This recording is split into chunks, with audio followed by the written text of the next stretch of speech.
hush hush topic. Yeah. They love me. Let's see if your parents raised you. It's deeper than the physical. What up, fam? Welcome back to the Juxtaposition, everyone. Welcome back to the Juxtaposition podcast. I am Nanners, and I'm back. Nanny. No, Nanny. Don't go there. We're back. We didn't introduce ourselves.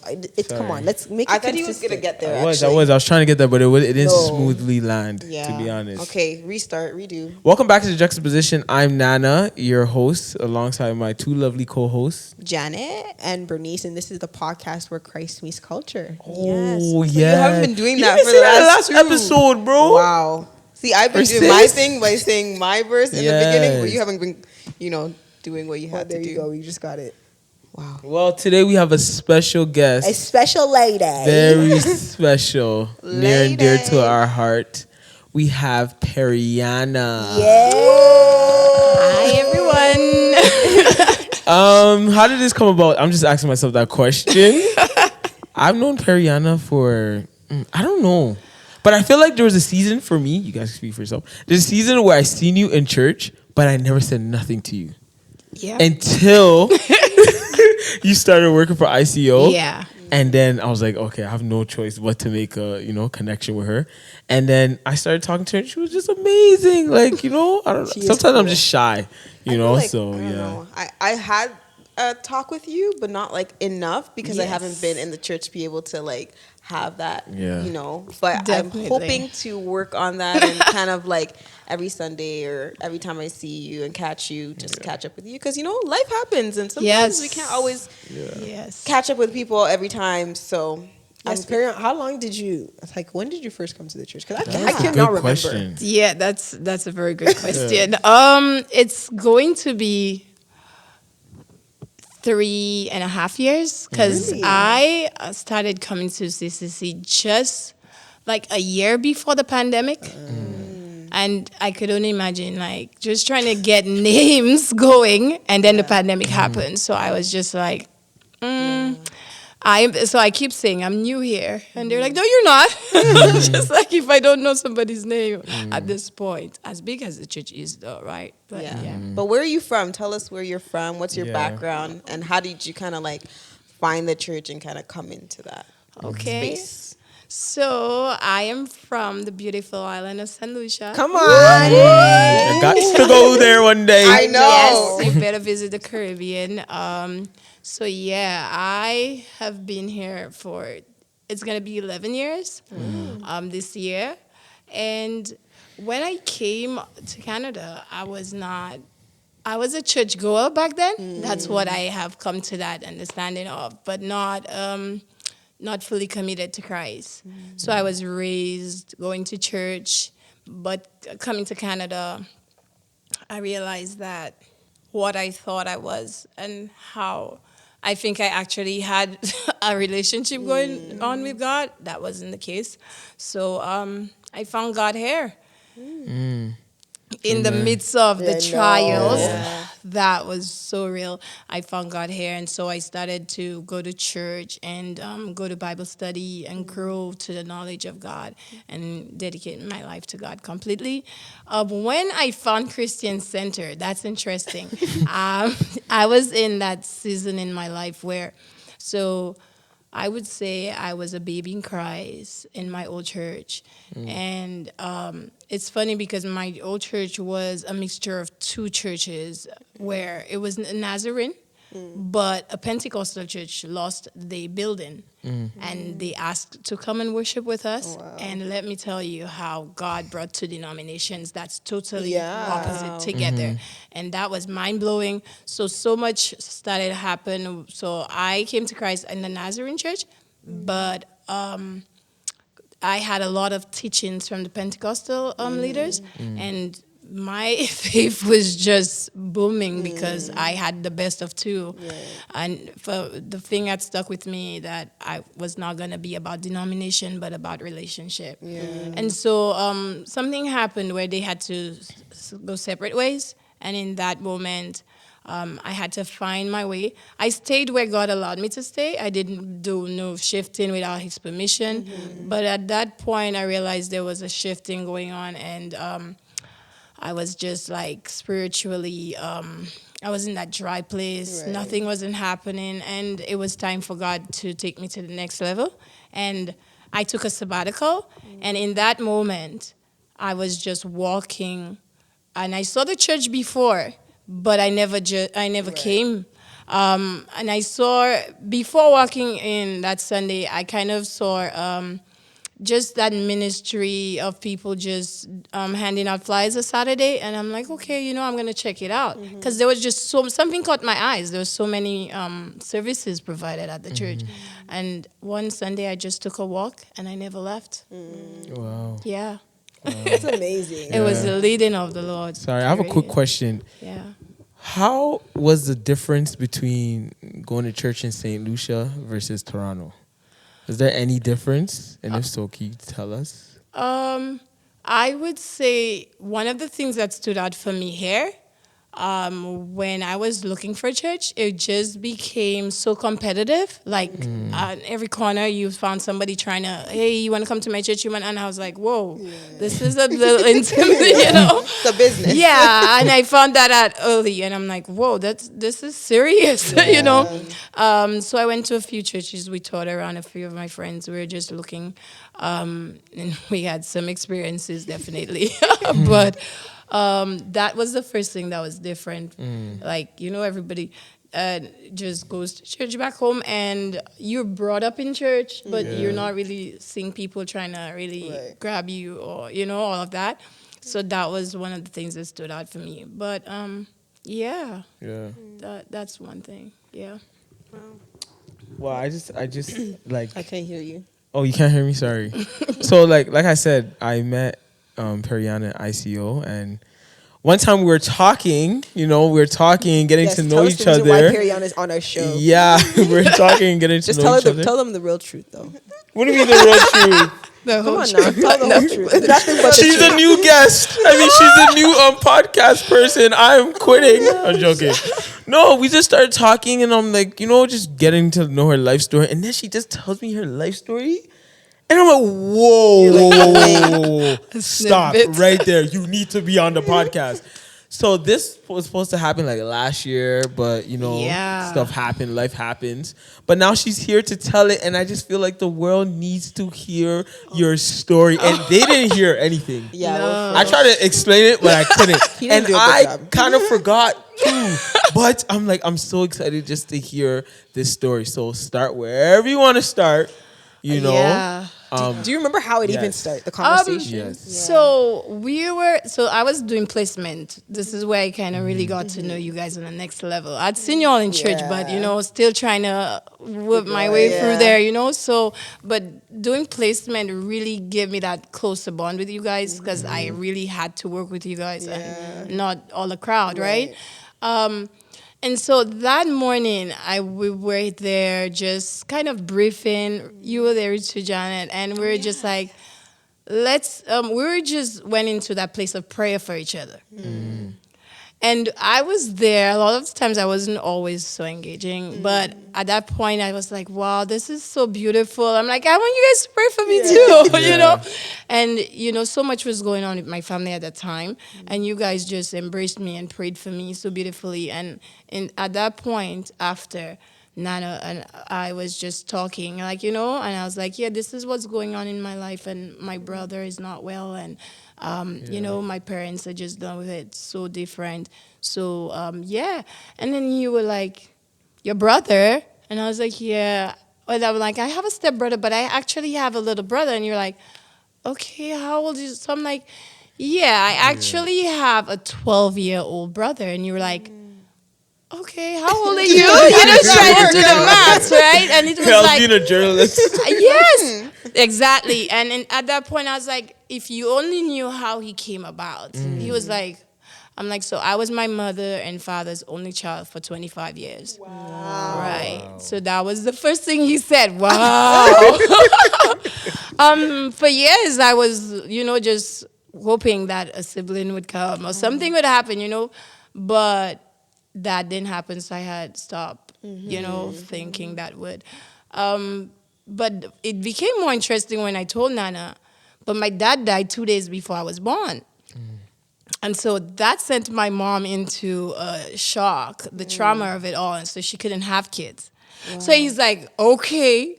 So then I'm just like, yeah. And so years later, I had my son. And so my mom is like, she always wanted a boy child. And she's like, this is my child. And I'm like, oh, great. All right. And at that point, a few years later, my mom got pregnant. First of all, my mom was like 6 months pregnant, didn't have a clue she was. Wow. Sounds like the TLC show. I didn't know I was pregnant until I had the kid. Yeah, and it was so crazy because she didn't even have a clue what that felt like anymore. It was just for so many years she wanted that, and so to have after a while you're just like it's not happening. And so what happened is I was that child, always working. I had my son, so I'm now on a hustle doing my thing. But my mom became sick constantly, and I'm like, "What's wrong with you, lady?" And and she's like, "I'm like, we're going to the doctors." And so at one point, I sent her to the doctors, and she's like, "Oh, you know what? There's so many people there. I'm not staying." I'm like, "What? I'm going. We're not even taking a shower this morning. We're going because you keep avoiding that doctor, and you're always sick. I don't know what's going on."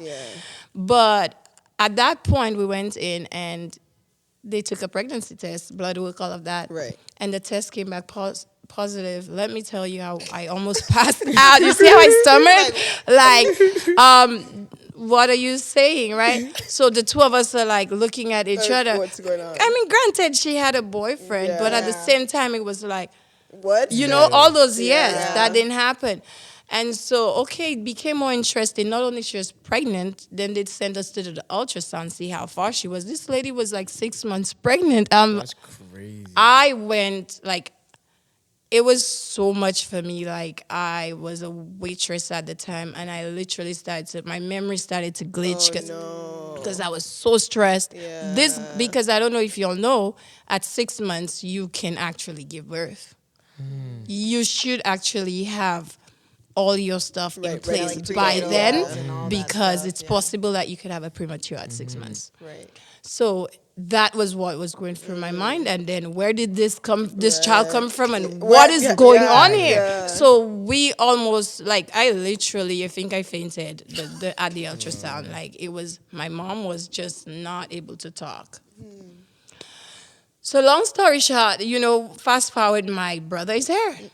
And my son can't stand him. He's like, what? Because remember, he was that spoiled child. And all of a sudden, this other child comes, and he's like, no, I'm not sharing. No, So we kind of had to go for that counseling session and just kind of get him to understand things and all of that. That was the big bang. And it's crazy how so much has happened. So that we called was a miracle baby, because I never imagined having any siblings, because my dad's not there and my mom can't make, so this is it. Fast forward, that brother that I'm speaking about, who was 12 years, he passed away last year. So when Nana and I actually had this conversation, he was alive. Wow. And we didn't really get to do that podcast because of that. So he was born with sickle cell anemia, like myself. And my stepbrother, was struggling with a mental disorder right now. And he had an episode and attacked them at the house. We're not saying that's what killed him, but it affected him in a way where having this disability, it definitely traumatized him, and this is what it came down to. So I had to go to. So here I am with this miracle sibling, and only to find out God had decided He was just gonna borrow us him for 12 years, and we're still in that grieving process. But we've learned to just embrace the 12 years we had. We also had near-death encounter with him, like when he was 2 years old, with that disorder, that disability. So at the end of the day, we were just grateful at this point, trying to just have the right perspective on things. So yeah, and then I moved on telling Nana about my dad. Yes, that And he was was like, "What? Your dad died 2 days before you were born?" I was like, "Yeah." He was like, "Tell me a little more about that." He became so intrigued. And I I would have been like, yes. first at the first section of what you're telling me, like, because I'm in shock in terms of sitting here and like he's like probably hearing it for like the second time, and I'm just like, Yes. whoa, like being able to first have that miracle of, oh, now I get a brother, Right. but I don't even get him for that long, and Yeah.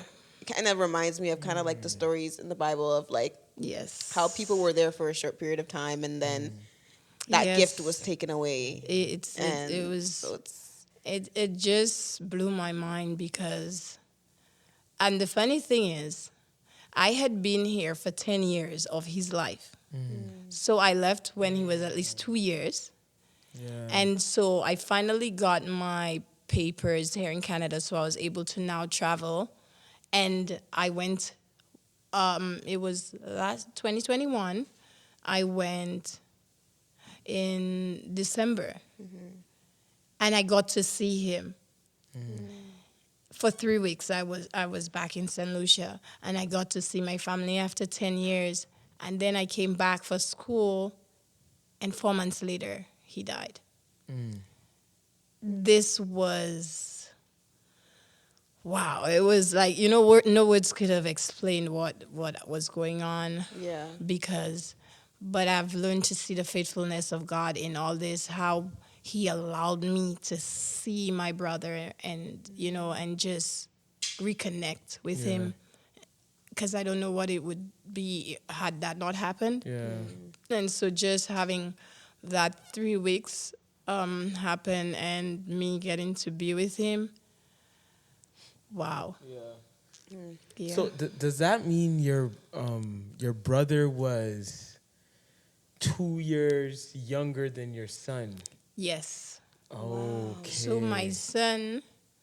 So my brother was 12, and then my son was, hold on. So he's 12, and then my son, yeah, there was that gap. Like he was, 2 years. Like if he was 5 years, then my brother was 2 years when he came. No, but younger. Because I had my son at 18. And then my brother came at 25. Yeah. Right. So 26, 27, 20, no, 18, 19, 20, 21, 22, 23, 24, 25. Yeah. So my son was pretty young, but they had that gap. So meanwhile, my son is uncle, but my brother calls him brother. Like, Yeah, so 'cause then my son Yeah. goes, how can I be an Right. uncle? Right. Like I'm little, Yeah. and then Yeah. so they grew like brothers. They grew up like brothers. Yeah. I wanted to ask, kind of like, how did your son react to that news? Which Since they the like baby or the passing? the passing, because Okay. first it's like, okay, he Yes. didn't agree with it, he didn't like him, and now I'm sure they're journeying together, and you guys are going through that Exactly. process of, okay, this is your, Yep. get used to him, and finally you get used to something, and it's like, wait, what? How should I even feel about this? Exactly. So like, could you No. tell me a little bit like how that? Oh process yeah. was? He's still. We're obviously still grieving, but my son is like really, really taking it hard. Like for him, it's like his heart was ripped.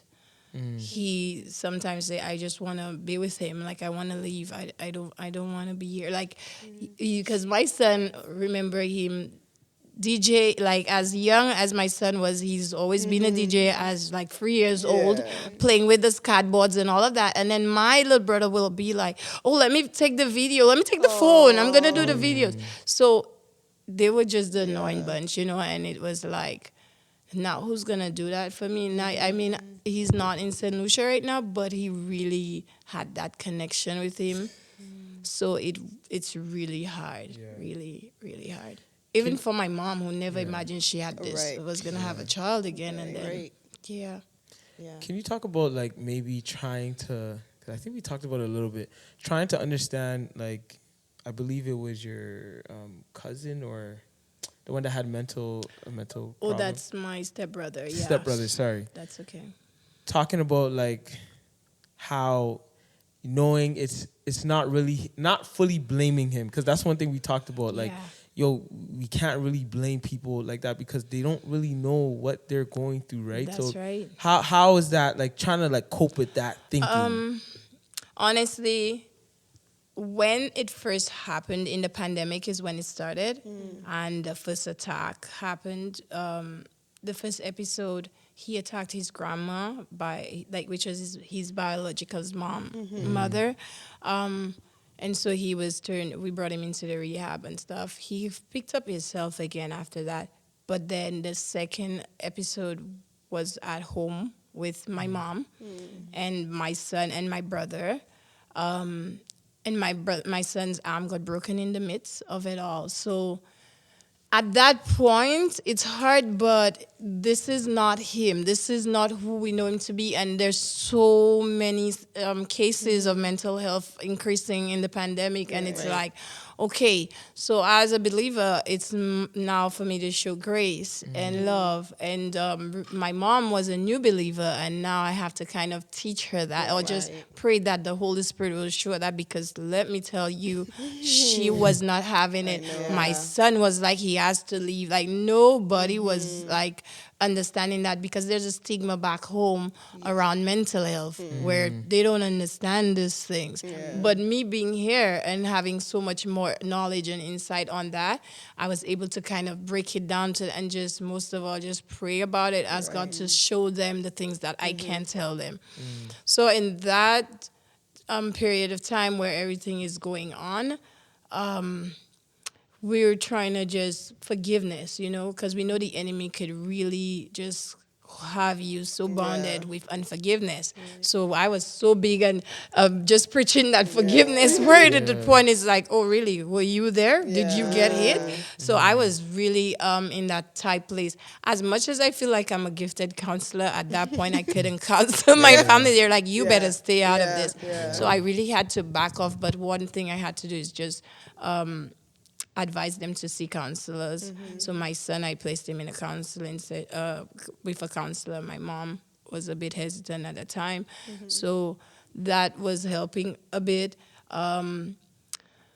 But my brother, on the other hand, it's almost like when he came out of that, when he saw my son, my son's arm. I believe it was hard for him to take in. But at some point, I felt like there was not much accountability, even when he became present. But at that point, I just had to love on him and just be mindful, but be mindful about his mental situation most of all. So that was one thing. But the second attack, where my brother now passed, I will tell you, I am still at the place where I cannot actually have a conversation with my brother. Not because I don't love him, I just feel it's very hard to very hard to be the same, and to not blame him, because I know the enemy, the battle is real. And we could, it takes discernment to really see what was going on. But it's really, really hard to even process everything. And I'm the kind of person that's like, oh yeah, you're easy to love or whatever, I'm just like, okay, it wasn't your fault, whatever. But at that point, I'm in counseling right now. Yeah, because I'm like, I want to love my brother again the way we were, but I can't do that right now because I'm grieving and I'm going through that process. We all are. And the trauma trauma is real. It is so real that I did speak to him after that already, like occasionally, but not as he would like, or as we were. So that's definitely, my son and him doesn't talk from the first episode. And my mom, she was slowly getting back there with him before that second attack. Right now, she's more or less just just learning boundaries. Yeah, being wise. The Bible says you Yeah. should be wise as a Yeah. serpent, you know. So It we is could true. forgive, but there's obviously an influence, and we cannot Yeah. pretend like Yeah. he's all that good, and we could just embrace him, right? Yeah. Speaking about that, you keep talking about, we talked about faith and bringing it up, and obviously that was definitely a challenge for you in terms of faith wise. Yeah. So when was that moment? Was there ever a moment where you were angry with God? Yeah, I questioned God, like, how could you finally bless me with a brother, and what is going on here? Like, I just don't understand. I don't get it. Like, this is really hard for me. I'm not gonna question you, but I'm not gonna question why you're doing it. But I Right. just need to know. I need to kind of I needed understanding of what's going on, and yeah, I will never forget the night when I got that call. I literally just I kept praying so hard, and I got as far as telling my mom, go and lay hands on that body because he's not dead. And I really wanted to challenge my faith, but I had to make peace with that, knowing that even if God could do it, he didn't have to, he didn't owe us anything because he is merciful, and you know, and we've come to the understanding, just make peace, that he suffered. My brother never really had a normal life. He missed so much school. Right. He missed so much of his childhood, just being able to be a normal child and playing and doing all of that. He couldn't do any of these things, and that was my childhood too. But we're always hopeful because look at me. Yeah. But clearly, you know, he didn't come for that. But he was a huge blessing to us. I don't even understand if we knew what we had in our hands. He's very burial. We had a celebration of life, and to just hear how the school spoke about him and all of that. And he was a great worshiper, so we remember him for that. Most of all, he could sing like you never imagined. He would close his eyes, raise his hands. He was a worshiper in his heart. Like, so we choose to believe there's no doubt that he's with God and he's at peace. And I remember that day coming, getting ready for the funeral, and going into the mortuary, and just really, I'm like, God, I can't do this. I can't, right? And in that moment, I had to be giving my parents, you know, support out there, and just, I remember God giving us that word to go with and say, keep your eyes above the situation and just keep your eyes on me. And I just told them that word that God had given us to go for this, and just say, keep your eyes up no matter what's happening. Don't look at your audience. Don't look at anything that's going on, but just keep your eyes on God, and he's going to see us through. And in that moment, this is what we walked in, with our eyes just on God. Yeah. And no matter what was happening, yeah, it was very intense. And just one of the things that the Holy Spirit laid on my heart at the end of the day, this we're gonna see in front of us is no longer him. This is just his shell, but his spirit is with him, and that gave us peace. So when I went in and I saw him, I did a very nice coffin for him with cartoon characters that he enjoyed. And so it could be more welcoming, especially the school kids were at that funeral service, so we kind of really didn't want to get them overwhelmed. And so when I saw him, I remember seeing his face at such peace in there, and I just started screaming, he's at peace, he's at peace. And yeah, the rest was so much easier to go through. Yeah. You have strong faith. Yeah, I I don't was know. tested. For you Still to just is. be like still here, Smiling. looking good, you know, healthy relationships all around, like it's such a great thing to see, because your story, you should be like Yeah. Still down in bad. in Yeah. your house, maybe, Real and talk. just not talking to nobody, and Real just Yeah. talk. in a pit, in a rut. But like to tell a story, Yeah. not shed a tear, but Man. also hold that strong and know that God's grace is like sufficient. It is. Real It talk. is. Sufficient. Oh, Like Real talk. this is yes. like an example. Oh my gosh. know? It's Yeah. one thing to say quote scriptures. Yeah. It's another. Oh my God! live It's it, another yeah. thing to actually leave out scriptures, and when when he said, "My peace surpasses all understanding," he gave Real my talk. mom peace. My mom, when people see her now, they're like, "Is that really Yeah, you? How are yeah. you doing Yeah, it?" because your mom has You- been through it too. Oh, right. She's been attacked both times, And not even with just everything. that, like you didn't even touch on Beyond. your dad. My dad, Can know, you my tell us about your dad's story too?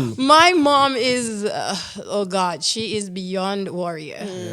My son says, "You're superwoman," but my That grandma is beyond that. Yeah, she has been for so much. Like 2 children with sickle cell. There's no sleep. Right. Like yeah. you don't know You gotta- what yeah, rest you don't know is. what. Yeah. So she's had that. But even before that, to just know you have a child coming into this world and 2 days before your child father dies, that alone was like, Mom, how did you do it?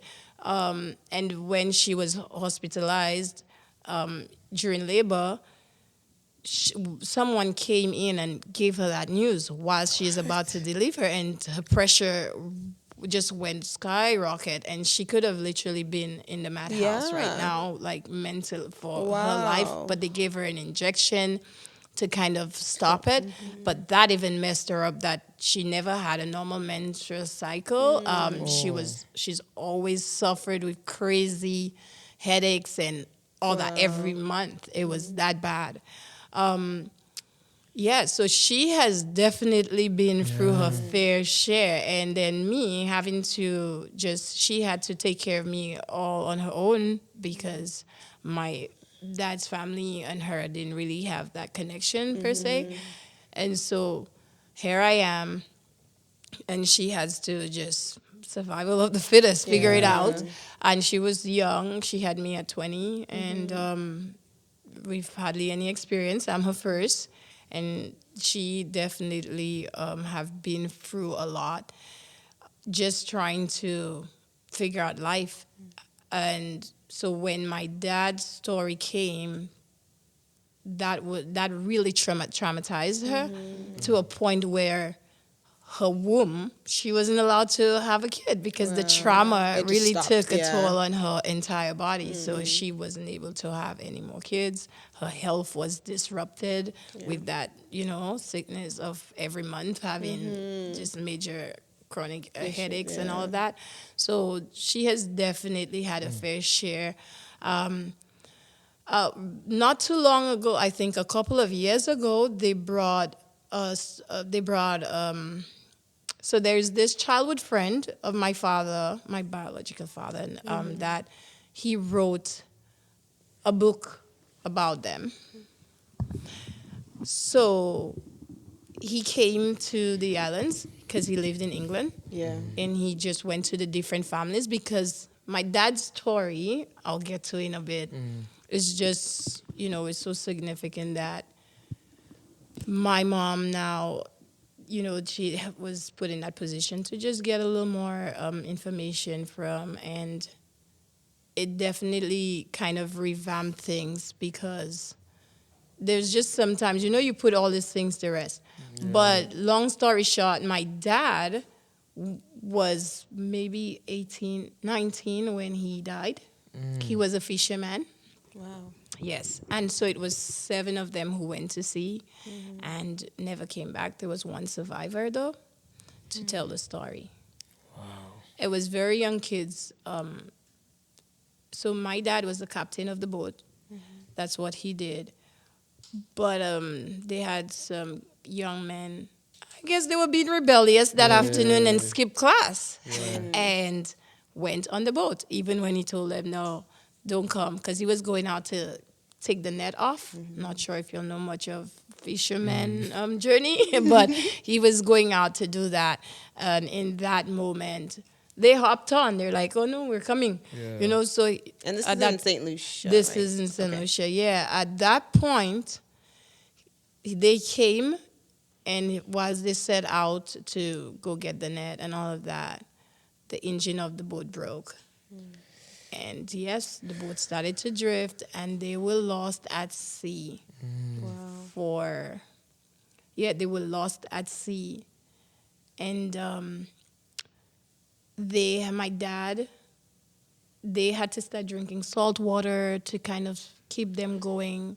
And I'm not sure how much we know about that, but they started to hallucinate because they were taking too much salt in, Right. started to eat raw fish. And so that's the story of the survivor telling us that. And they started to die one after the other because it became real out there. Yeah. And yeah, they didn't make it. My dad actually died first. I was like, such a loser. I'm like, did you know you have a baby on the way? Actually, the survivor said that was one of the things that really killed him faster. The thought of him having a baby on the way and lost out there, he was not able to deal with that. And some of the things that he went through. So let's say with me having sickle cell anemia, I didn't know where or how because I didn't know my dad's health background. And then it takes two genes, like two full blown, two sickle cell trait carriers, they call them, to create a full. And so I'm here with the full blown. And then my mom is like, no, we don't have this. We don't have this. I don't know what you're talking about, but I don't have it. But when the book came out, when the survivor gave the details of how he died, it definitely connected. Yeah. So this is where I said, so I diagnosed myself because my mom was in denial. Wow. And my dad, yes, he didn't make it, and he definitely had the trait. Must have had pneumonia out there and all of that. And Right, yeah. there were storms that they faced right whilst on the water, so he couldn't come back from that. The one survivor was found, I think, 21 days later in Colombia, which was like way, like so far. These stories, Away. my goodness. Yes. So that means So it there's just a whole drifted book. all the way Yeah. to Colombia. Literally. Are you gonna write a book? I will actually. The Lord I has would laid read that. upon my heart that I should write a actually book. nuts. And it's crazy because there is a book about my dad's story. Wow. It's with him and the 7 young men that went to sea. So there, this childhood friend of theirs, he came from England. He wrote a book. And this book, he went to all the families, took all the information he could get, and he wrote the book. This book is like my dad to me because this is all I ever had. And even in that book is when I found out, when the Lord just opened my eyes in that book, and I realized he had the trait. Because I couldn't have connected, even if I was sure it took 2 carriers to create a full blown, I didn't have that evidence. So when I was reading the book, so I have 2 copies, one for my sons, so for my son, and one for me. So at least he has it for his history, his children, his children. But yeah, the book is called Glory Days and Tragedies. So it's a very interesting book. And it's near and dear to my heart. But what happened a couple of years ago, they created a movie out of it. What? Wow. Yeah, so I'm here, and everybody's calling me from St. Lucia, hey, do you not know what's going on? And I'm like, no, I don't know. And they're like, yeah, they're now having, it was like a documentary, actually. It Wow. started as a documentary. Sorry.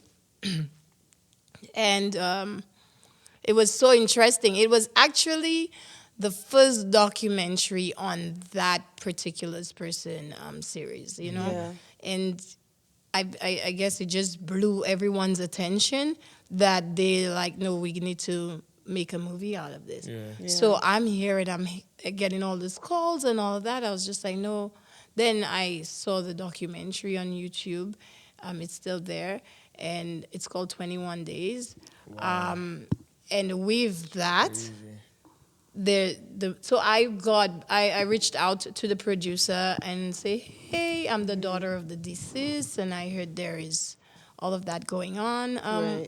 It would be nice to get a link or something. So he did send me the link, though. That was really nice of him. He didn't have to, Yeah. but he sent me the link. And then the schools now started to go to the movies, the theaters, to see that. And my son happened to be a part of that, but he didn't know what he was going to look wow. at. And it was very traumatizing when he was actually in the cinema, and he didn't. And then he actually made the connection. So Yeah. he had to leave. My mom haven't been able to watch it. Like I was able to, but so it was very traumatizing for my. I'm not sure that if the teacher knew about it, so it was not something that was mentioned. And but it was definitely like they had a sold out movie night with that. So Crazy. so with me wanting to or feeling like I'm led to write a book, it's only like just a follow up of what Right. is already Yeah, being yeah, yeah. happening. So I'm just like, wow, that's definitely that makes sense. Yeah, but there's just so much to tell. No, your story is That's crazy. it's a Yeah. movie. Actually, no, it's a Literally, it's a movie. movie. Definitely. Yeah. Sometimes I think like, okay, what would it be like if I had my dad here, you know? But then I don't think I would be that unique individual that I am today. Just being able to tell my story gives so many people hope, and like going back home and everybody's like, "Oh, is that you?" Because the story it made it to the papers Right. and all of that. So especially them having one survivor after 21 days being found in Colombia, it was big. So I actually wanted to sit with that survivor and just for him to tell me what the Yeah. last minute of my father's life was like. But he said to me, I asked him that question, I think I was 25 then, and he said, I don't think you're ready for this yet. Wow. So I came back and I'm like, you don't think I'm ready Yeah. still? And he's just like, yeah, he hasn't been able to sit with me and do that. So yeah, Hopefully, you do get the chance. Yeah. hopefully To. we do. Yeah. Life It's like is a short. closing piece to your Yeah. story. Exactly. But my mom has definitely showed resilience and perseverance, and she is that definition of, like I said, not giving up. Like she has literally gone through so much. But what is pivotal right now, she's in Christ. She found Christ and she is living a life of freedom, and her life is so beautiful right now, beside the odds of so much that's still happening, but she's at peace. And for the first time I could see my mom glowing and Yeah, in that's the glory of the Lord. Yeah. That's good. Yeah. Wow. Definitely. Yeah. Wow, indeed. Capital W, capital O, capital W. Yes. Wow. I don't even know how to follow up with that one. That is. I would No. just say, before we close, like what's some like one encouraging thing that you can say? Because obviously people are going through things and they're Yeah. struggling, and Yeah. they may have a sibling that's going through mental health. They may have experienced a loss of a loved one, and Definitely. so what's something that you can say to I encourage could them? say a lot, but let's just say, for instance, the mental health situation. God doesn't give us what we can't handle. More than we could bear, and it's funny how I'm going into that social field, and so it's like, wow, He is giving me this lived experiences to really be a blessing out there to so many. And I remember my professor saying, Perryana, it sounds like you have so much lived experience. The field is gonna do great with you. So I just, in all of that, I count it all joy, you know. Even in the grieving, I just continue, because right after I buried my brother, my cousin passed away. He got gunned down with like 17 gunshots. And I'm like, Lord, isn't that enough already? But it was just like, What the heck? you know best. He just keeps testing Yeah, you. and Yeah. oh yeah, and it's funny because prior to that season, when I walked in CCC, my season shifted. My job changed, my church changed, and to the point where my now husband was like, "Am I gonna change?" Like everything, yeah.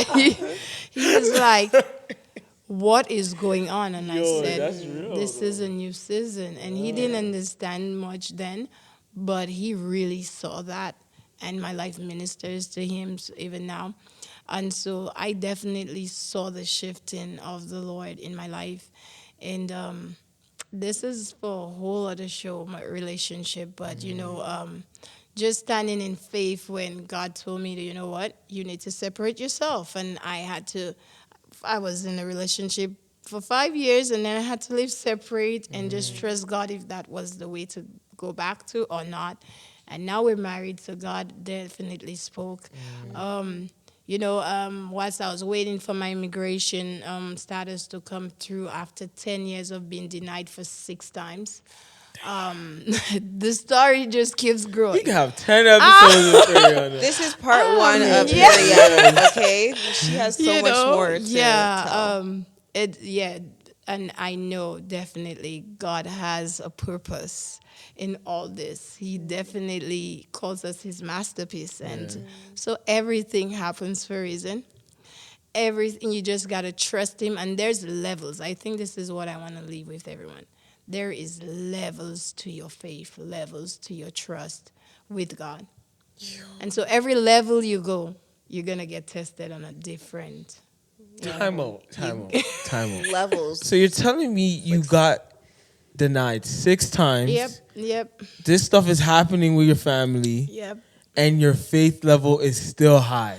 Or you still have some faith. Yeah. Some so faith. at that point, it wasn't so intense with my family just yet, but it was intense because my son is there and he's needing a mother. Right. And I keep fighting. I gave up, but thank God for the people he had put around me.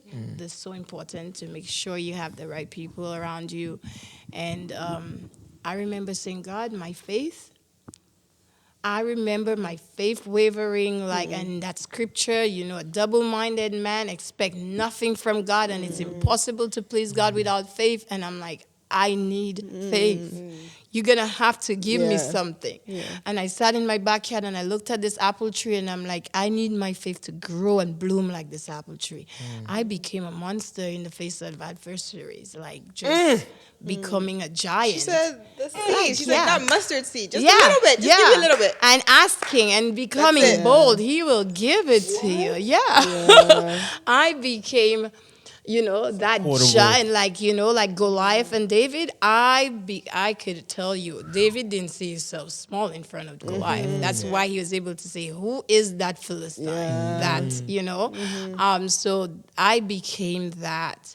And definitely, if you had seen me back in St. Lucia, I would never be, you could never say I'm the person I am today. I didn't like to fight back. I didn't like to push through. Anything that became difficult, no, I'm out. I'm done.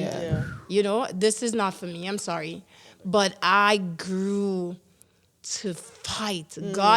He's like, you're going to be a fighter. Yeah. I'm like, no, I can't do this. And he's like, you're fighting, not in your strength, but in my strength. And I have been fighting ever since.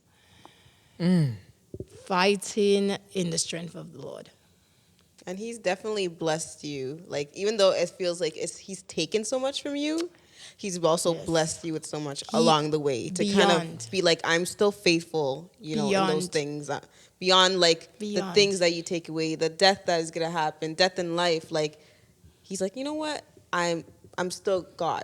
Exactly. So he has been proving himself, and I'm one of these children that you gotta show me a little more to, you know what I mean? I gotta see a little bit more. And one of the things I had to tell people as a believer, a lot of people cannot trust God because they don't know God. You can't trust people that you don't know. Yeah. But when you get to know someone, you get to be able to trust them. Right.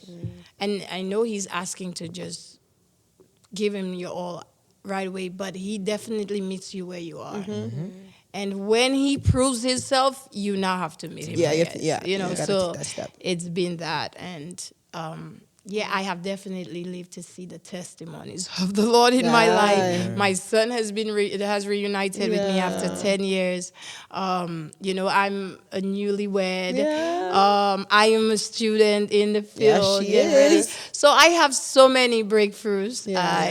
too numerous to mention. I tell Pastor Olo, you better give me a chance to test it. He's like, you're like a whole movie, you have so much to You say. have so much to say. So yeah, I feel like I'm here to encourage people who's going for that immigration system, and don't give up and trust God more than anything, not man but God.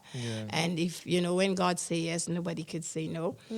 People that's going for the mental health journey, if He allows it, He will see you through. You just gotta keep pressing on. And grief, you just gotta know that joy comes in the morning. Amen. Troubles, they don't last always. And we just gotta stay encouraged, keep pressing on. Yeah. Wow. Well, Perryana, she shut every camera down. One, there is no camera no more. Sorry. Said the voice will be heard. Shout out to Bernice for walking up and down. If you are watching this on YouTube, It's gonna be cut, listen. cut.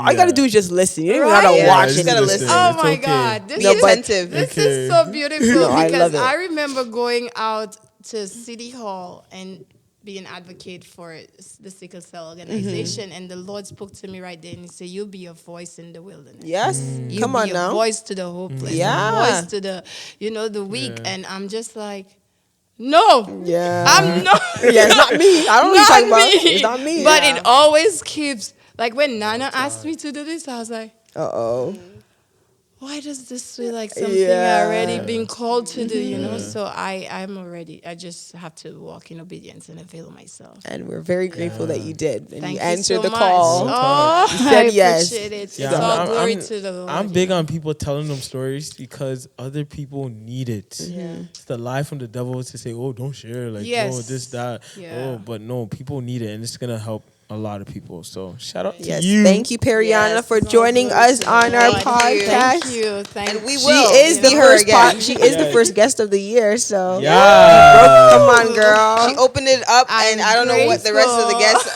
They're gonna have to Good luck.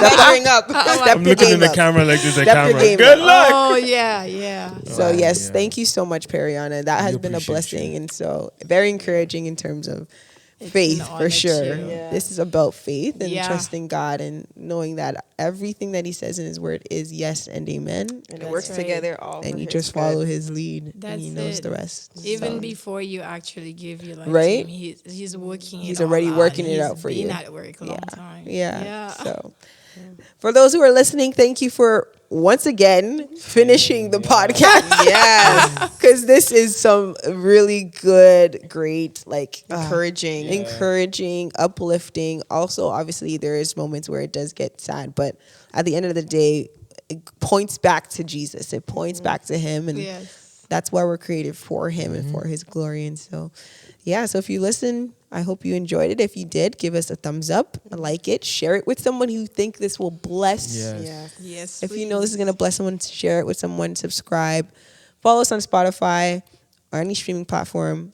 Yeah. Listen, Apple Podcasts, you name it, we there. Also, a couple of people be like, "Oh, how can I give to the podcast and stuff like that?"